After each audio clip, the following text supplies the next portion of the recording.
আল্লাহ তাদের ধ্বংস করে দেব, শেষ করে দেব, ধ্বংস করে দেব। আসলে বাপজিরা, আমার ভাইয়েরা, আমার মা বোনেরা, নূহ পয়গম্বর কাস্তি বানাতে আরম্ভ করলেন, নৌকা বানাতে আরম্ভ করলেন। কাস্তি বানার কাজ যখন হচ্ছে বেরাদার, এই কাফের বেঈমানরা আসার পর বলে, আজকে নূহ নবীর লোকজনকে, নূহ নবীকে আজকে জিজ্ঞাসা করেন, কেন কাস্তি বানাচ্ছেন?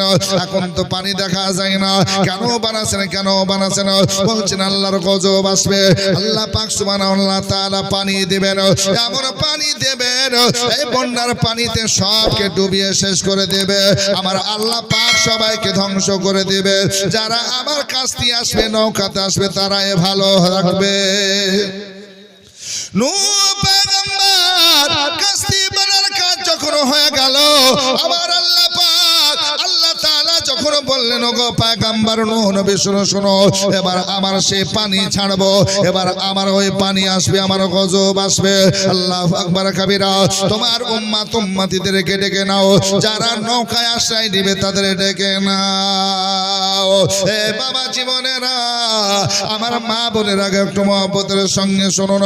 নূহ নবী যখন সবাইকে ডাক দিলেন, আল্লাহু আকবার কাবীরা, যারা নবীকে মানতেন, এক আল্লাহ ওয়াহদাহু লা শারীকা লাহু মানতেন, আল্লাহু আকবার কাবীরা, আজকে তারা এক এক করে আসতে আরম্ভ করলো। আসার পর নূহ পয়গম্বরের কাস্তিতে ঘুরতে আরম্ভ করলো, নূহ নবীর নৌকাতে আপনার চাপতে আরম্ভ করলো। কাফেররা হাসি হাসি করে, কাফেররা আজকে সুবহানাল্লাহ দেখে দেখে মুচকি মুচকি হাসে আর বলে, দেখো পানি নাই, পানি নাই, তুফান নাই, কিছু নাই, কেন আজকে নৌকার উপর মানুষ চাপছে? দেখো দেখো, আমরা এক আল্লাহকে মানবো না, আজকে পয়গম্বরকে মানবো না, নবীকে মানবো না, না না না না, চাপবো না। হ্যাঁ ব্রাদার, সবাই চাপতে আরম্ভ করলো। আজকে সুবহানাল্লাহ, নূহ পয়গম্বর যখন আগে পূর্বে বলেছিলেন তোমাদেরকে নৌকাতে চাপতে হবে, ওই সময় একজন বুড়িমা বলেছিলেন, বাবা শোনো শোনো শোনো, আমি পুরো মানুষ, আমি মেয়ে মানুষ, আমি ঘরের মধ্যে থাকি, আমি এক আল্লাহর ইবাদত করি, আমি নামাজে সিজদাতে আল্লাহর জন্য, আল্লাহর কাছে কান্না করি আমার জন্য।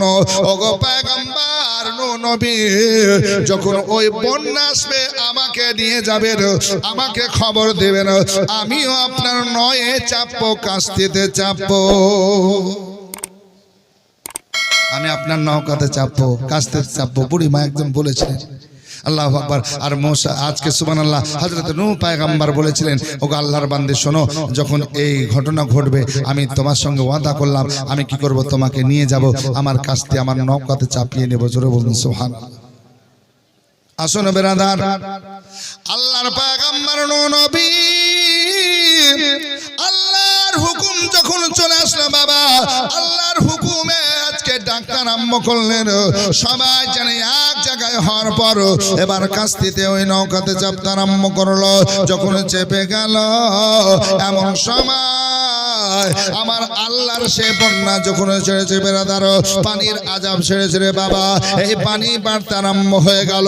আজকে নৌকায় চেপে গেছেন সবাই বেরাদার, যারা মান্য করতো এক আল্লাহকে সিজদা করতো, আজকে পয়গম্বর নূহ নবীকে মানত। আল্লাহু আকবার কাবীরা। সবাই যখন চাপতে আরম্ভ করলো নৌকায়, পানি আস্তে আস্তে আস্তে বাড়তে আরম্ভ হয়ে গেল।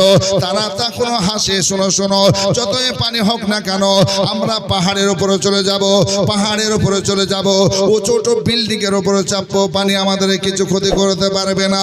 কিন্তু বাপজিরা, আমার ভাইরা, যত বড় বড় পাহাড় ছিল, যত বিল্ডিং ছিল রে বাবা, সব বিল্ডিং কে পার করে উপরে পানি চলতে আরম্ভ করলো। আমার পয়গম্বর নূহ নবী তার উম্মতদেরকে নিয়ে, এক আল্লাহকে যারা মানতো তাদেরকে নিয়ে আজকে নৌকার মধ্যে রয়েছেন। আজকে নৌকা কাস্তি চলে যায় চলে যায় চলে যায়। আমার রব, আমার আল্লাহ তাআলা পানি দ্বারা সব যখন ধ্বংস হয়ে গেল, মানুষ থেকে নিয়ে সব যখন ধ্বংস হয়ে গেল, আসলে বাপজিরা, আমার ভাইরা, এই নৌকা কাস্তি আপনার চলতে চলতে চলতে জুদ পাহাড় নামক একটা পাহাড় আছে, ওই জুদি পাহাড়ে টেক লাগলো বেরাদার। নৌকার কিনারা যখন লাগলো, আল্লাহ আল্লাহ, পানি আস্তে আস্তে কমে গেল। আজকে পয়গম্বর নূহ নবী আমার এই মানুষদেরকে নিয়ে আবার সুন্দরভাবে আপনার কি করলেন, সংসার করার জন্য, আল্লাহর ইবাদত করার জন্য, জীবন যাপন করার জন্য সবাইকে জায়গা করে দিতে আরম্ভ করলেন। এমন সময় মনে আসলো আল্লাহ একজন আমার তোমার আজকে বান্দে আমাকে বলেছিল গো আল্লাহ আমাকে বন্যা আসার সময় খবর দেবে আল্লাহ গো আমি জানি না ওই তোমার বান্দি কি অবস্থায় আছে।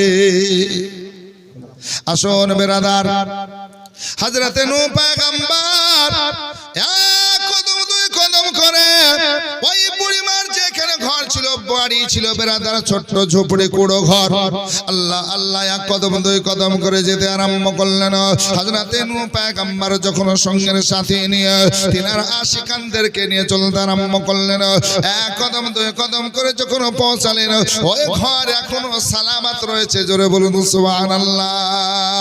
যখন ঘর সালামত রয়েছে নূহ নবী ওই ঘরের ভিতরে একটা একটা করে কদম দিয়ে আজকে বেড়ে বেড়ে যাচ্ছে না আজকে কেমন আছে না নাই না কি ব্যাপারে দেখে ভিতরে যাওয়ার পর দেখতেছেন বেরাদার বুড়িমা সিজদায় পড়ে আল্লাহর সঙ্গে যেন কথা বলতেছে। বুড়িমা কেঁদে কেঁদে রব আল্লাহর সঙ্গে যেন কথা বলছে সুবহান রাব্বিয়াল আলা। আল্লাহু আকবার কবিরা। যখন নামাজ শেষ হয়ে গেল নামাজ শেষ করার পর সালাম ফিরালেন ডানে বামে সালাম ফিরার পর হযরতে নূহ পয়গম্বরকে যখন দেখলেন তাকে বলছেন হুজুর বন্যা কি আসবে নাকি একবার বলেন। জোরে বলুন নারায়ে তাকবীর নারে রিসালাত মাসলাকে আলা হযরত মাসলাকে আলা হযরত হযরত আল্লামা বলুন নারায়ে তাকবীর নারে রিসালাত মাসলাকে আলা হযরত মাসলাকে আলা হযরত। সুবহানাল্লাহ। তিনি সেজদা থেকে মাথা উঠিয়ে সালাম ফিরিয়ে কথা বলছেন হুজুর বন্যা আসার সময় হয়েছে। তো হযরত নূহ পয়গম্বর ওই বুড়িমার দিকে তাকিয়ে বলছেন মাগো বন্যা এসেছিল সব ধ্বংস করে দিয়ে চলেও গেছে কিন্তু মা তুমি সালামত আছো তুমি ভালো আছো তোমার ঘর বাড়ি সালামত আছে। আল্লাহু আকবার। কেন জানো তোমার নামাজে তোমাকে বাঁচিয়েছে। জোরে বলুন সুবহানাল্লাহ। বাপজিরা আমার ভাইরা আমার মা বোনেরা শেষে একটা বার্তা দিয়ে যেতে চাই আপনাদেরকে মেসেজ দিতে চাই যে সুবহানাল্লাহ আজ থেকে ওয়াদা করবেন সুবহানাল্লাহ পুরুষ মানুষ জুমা তো ছাড়বো না 5 ওয়াক্ত ছাড়বো না। আমার মা বোনদেরকে বলবো মা সামনে রমজান মাস আসছে কিছুদিন পরে এখন থেকে নামাজি হন রোজদার হন মুমিনা হন কারণ ইবাদত করবেন আল্লাহর আল্লাহ খুশি হবে আপনার উপর রহমত বর্ষণ করতে থাকবেন। তাই বাবা জীবন ভাই মা বোন প্রত্যেককে বলবো যে আমরা মুসলমান আমাদের কালিমা লা ইলাহা ইল্লাল্লাহ মুহাম্মাদুর রাসূলুল্লাহ সাল্লাল্লাহু আলাইহি সাল্লাম আমাদেরকে এই যখন এটা বিশ্বাস করেছি মেনেছি 5 ওয়াক্ত নামাজ পড়তে হবে আমাদেরকে মাহে রমজান মাসের 1 মাসের রোজা রাখতে হবে আমাদেরকে মাল থাকলে যাকাত দিতে হবে আমাদের সেই সামর্থ্য ক্ষমতা থাকলে হজ বাইতুল্লাহ করতে হবে বড়দের ইজ্জত সম্মান করবেন ছোটদের স্নেহ মহব্বত করবেন আর মা বাবার সেবা করবেন মা বাবার খিদমত করবেন। আল্লাহ পাক তৌফিক ইনায়াত করুন বলুন আল্লাহুম্মা আমিন। আর লম্বা চড়া করতে চাই না দুটো কলি একটু নাচ শোনাবো শুনতে রাজি? হাত উঠিয়ে বলুন তো কারা কারা শুনবেন না? এতো ভেজাল আছে দেশের মানুষ তো শুনবো না বক্তা চলে এসেছে একবার বলুন তো ইয়া রাসূলুল্লাহ। আর একটা বলো ইয়া রাসূলুল্লাহ। একটু হাত দেখে বলেন ইয়া রাসূলুল্লাহ। সুবহানাল্লাহ। পাইলে নিরালায় গো নবী পাইলে নিরালায় পাইলে নিরালায় গো নবী পাইলে নিরালায় দুই কদমে চুমু খাবো দুই কদমে চুমু খাবো চরণ ধুলি মাখবো গায়ে পাইলে এটা জোর পাইলে নিরালায় গো নবী পাইলে নিরালায় পাইলে নিরালায় গো নবী পাইলে নিরালায় দুই কদমে চুমু খাবো দুই কদমে চুমু খাবো চরণ ধুলি মাখবো গায়ে পাইলে নিরালায় গো নবী পাইলে নিরালায়। দয়াল নবী কত দূরে রহিত সাগরের তীরে দয়াল নবী কত দূরে রহিত সাগরের তীরে আরে মদিনার সোনার গরে মদিনার সোনার গরে আছেন তিনি সর্বদাই পাইলে নিরালায় গো নবী পাইলে নিরালায় পাইলে নিরালায় গো নবী পাইলে নিরালায় নবী সব সময় উম্মতি উম্মতি করে আমাদের জন্য কাঁদছেন জোরে বলুন না ইয়া রাসূলুল্লাহ ওগো উম্মতি উম্মতি বলে কাঁদল নবী জীবন ভরে উম্মতি উম্মতি বলে কাঁদল নবী জীবন ভরে এখনো কাঁদেনি নবী এখনো কাঁদেনি নবী পাপী উম্মতের মায়ায় পাইলে নিরালায় গো নবী পাইলে নিরালায় পাইলে নিরালায় গো নবী পাইলে নিরালায় দুই কদমে চুমু খাবো চরণ ধুলি মাখবো গায় পাইলে নিরালায় গো নবী পাইলে নিরালায় কাঁদে আমি বাংলায় বসে দাও গো দেখা স্বপ্নে এসে কাঁদে আমরা বাংলায় বসে দাও গো দেখা স্বপ্নে এসে